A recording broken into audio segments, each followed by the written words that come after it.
Hello and welcome back to part 2 of my laundry room makeover. So it's been a long process, taken several months, and I'm so excited to share how I finished it with you. I decided to stencil some tile on the wall behind the washer and dryer, and then I added a ton of labels to everything with my Cricut. Bear with me for a moment on the static. I tried everything to get it out of the video, but it'll be gone in just a little bit.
I was really excited to use the home edit containers for this top part of our laundry room, and it just turned out so beautiful, and it's easy to see what we have in stock.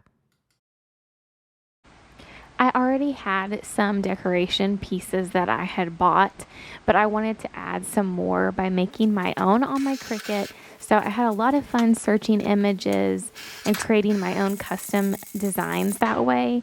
It was super easy, and I was able to use a lot of pieces of artwork that I had on hand and just add the vinyl to them. If you're new to Cricut, what you see me doing now is weeding all of the vinyl off of the main piece, and then I'm just cutting some transfer tape paper around the image, And then you place that down on top of the vinyl image and make sure it is attached really well. And then slowly and carefully peel it off. You want to make sure everything is still attached. And then from there, it makes it really simple to just attach it to whatever piece you have. Like for me, I had that glass on our frame. I was excited to find these tags at Dollar Tree. Several were metal and several were paper, but they looked like chalkboard. And I just made some Cricut labels for them and attached them to some of the bins that I had to put backstock in.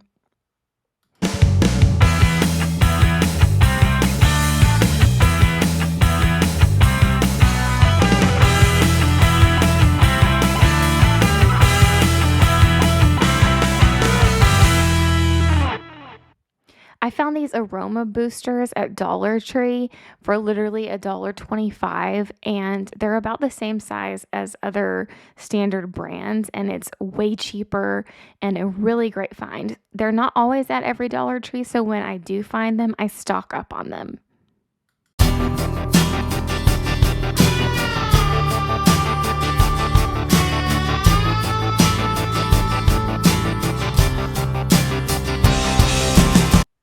I was so grateful and excited that we found this old cabinet unit at a thrift store and we updated it, and that way the top of it becomes our folding table and the bottom, all of the area can be used to store backstock laundry product, which I like to keep on hand.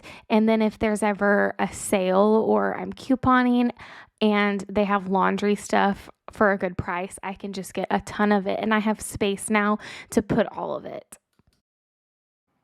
Next to our folding station, we had built-in cabinets from when this room used to be the house's main kitchen in the 1950s. And instead of taking the cabinets down, we decided to keep them, and they work great for having even more space for folding on top of the cabinet unit and for backstop below it.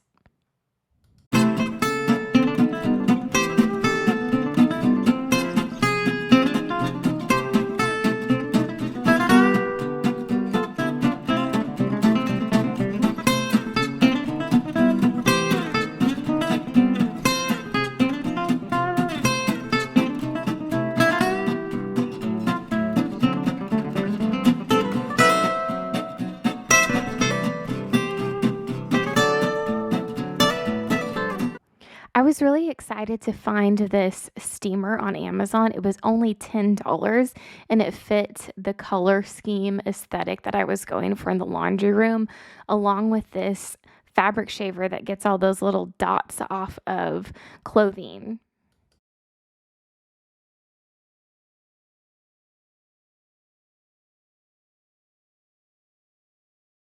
I had some leftover vinyl, so I covered an old box with it for extra storage when I needed it. And then this is just a little piece of sewing repair kit and scissors in our top drawer. These organizers are from the Home Edit line, except for the one on the top left. And I found these cute little lint rollers at Dollar Tree. They came with a big piece and a little piece in the same unit.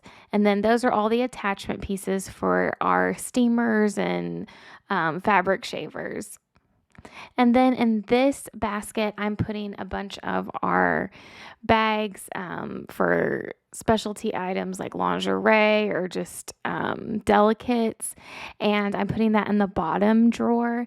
And along with that, I'm adding this dry L system that's like dry cleaning at home. It's really convenient.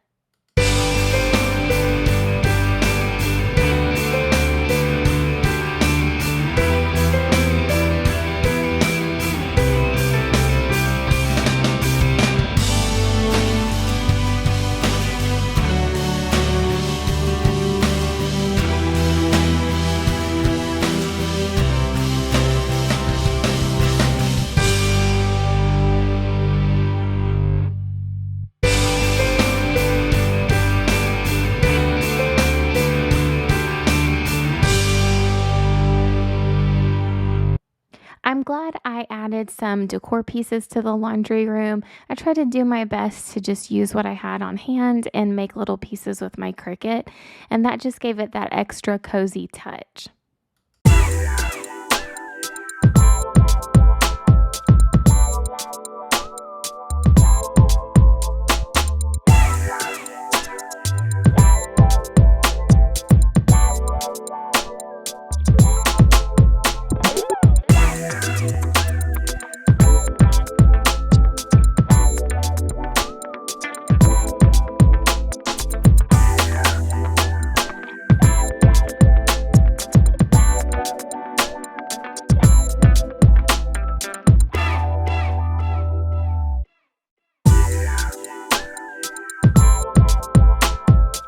Thank you so much for watching this video. It has been a labor of love. Months and months have gone into this. I had to spend time saving up for each and every one of the containers and all of the supplies, and I'm just so appreciative and thankful to have this space to do laundry.